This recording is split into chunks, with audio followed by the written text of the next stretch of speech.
scoring charts since your arrival, really. What is it about the Chinese Super League that suits your style of play and that keeps you at your best level? Because many players come from different leagues and different footballing backgrounds, some very high and they can't cut it, but what is it about the league that means you can play at your highest level? I think it's a very special league because many players with very high quality, they came to China and they couldn't achieve the quality they expected. I think it's a lot of in the mental part. You need to always work hard to don't take the things that think that it will come easy, because sometimes you know, the level, it's not England, it's not Italy, but it's very different. It's not easy to score goals nowhere, because sometimes when you play with better players, it's even easier to score goals than with players with less quality than England or Spain. So you need to be really intelligent and really patient to understand the game, to analyze the Chinese league, to wait for your moments and to be sharp and ready all the time, because you never know when the chance is coming, and you need to be good with your teammates, to don't criticize them so much. You need to support them, to give them a good example. Then they want to support you also. So in China, it's a lot of things around the game that I think is sometimes more important to be intelligent in these things than in your quality. Now you've got the record, which is a fantastic achievement. When did you start to believe that you were going to achieve that? Actually, in my first season, my first full season, because I came in June, so I just played 6 months. I started scoring goals, and then I was alone in the top score. And then I started to look where is the record, because I knew that the record is not so high. It's high because we have just 30 games. Normally, in other leagues you have more. But then I started to look after, and then in my first year I almost broke it, and I scored 27. And from that time it was my first priority, my first target, because I said to myself, if I did it one time and I scored 27 goals, the record is 28. So every time always I try to put some targets. It's very difficult to try to be better and better if you don't have any target in your mind. So I always try to find the next target.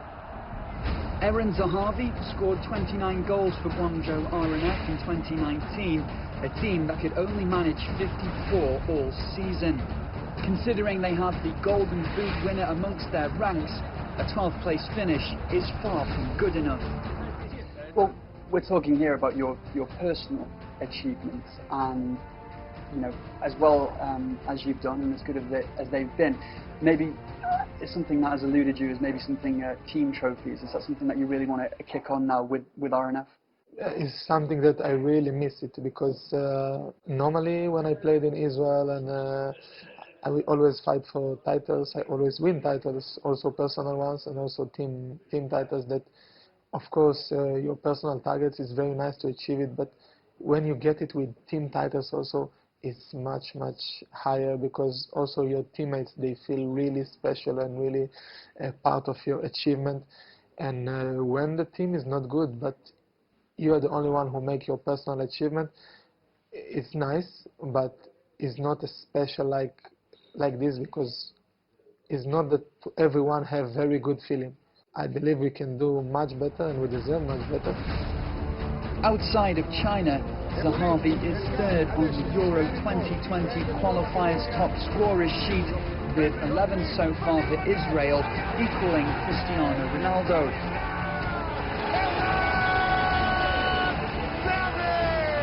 I think it's fair to say during your time in Israel you became something of a controversial figure for your switches.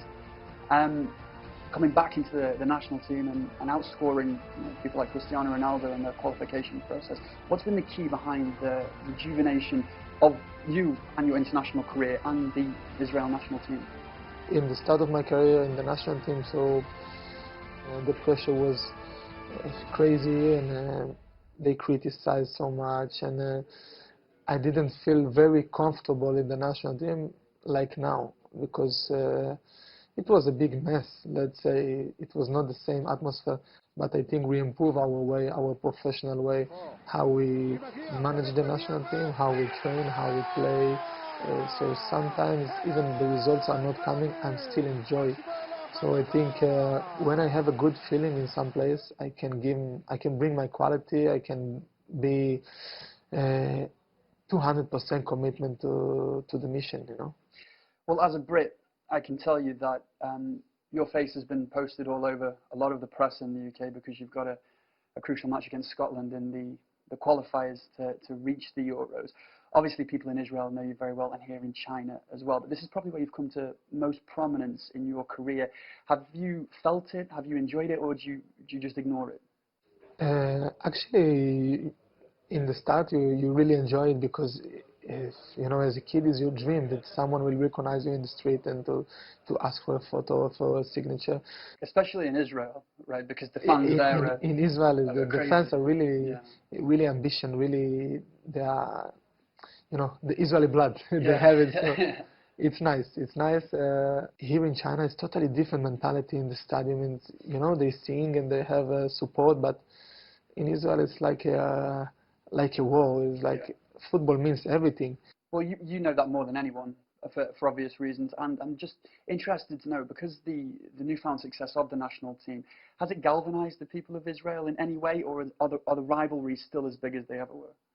You know, violence everywhere. It's happened in all the world, but I think the Israeli fans, they are not so violent. Like happens some things always, but like in every country, I think sports is something you need to come in to enjoy. You are not coming for war. The competition is not the most important. So after everything that's happened to you in your career, it's been a hell of a roller coaster, I think it's fair to say. What next then? What's next on the list of achievements? The next target, let's say that I have a contract in R&F, but I don't know what will happen tomorrow. So I know have interesting for teams, and there's many rumors, but I know that I want to compete also by team results. So I would like, if R&F wants to do it, I would like them to be more competitive and to try to invest more in the team and to try to make this club with better results. And if not, you know, I would like to go to another big team that they have really a high expectation to win the champion, to go to play ACL, to win the cup, and to try to achieve the most as possible. Okay. Well, whatever happens, I wish you all the best with that. Thank you very much. Thank you.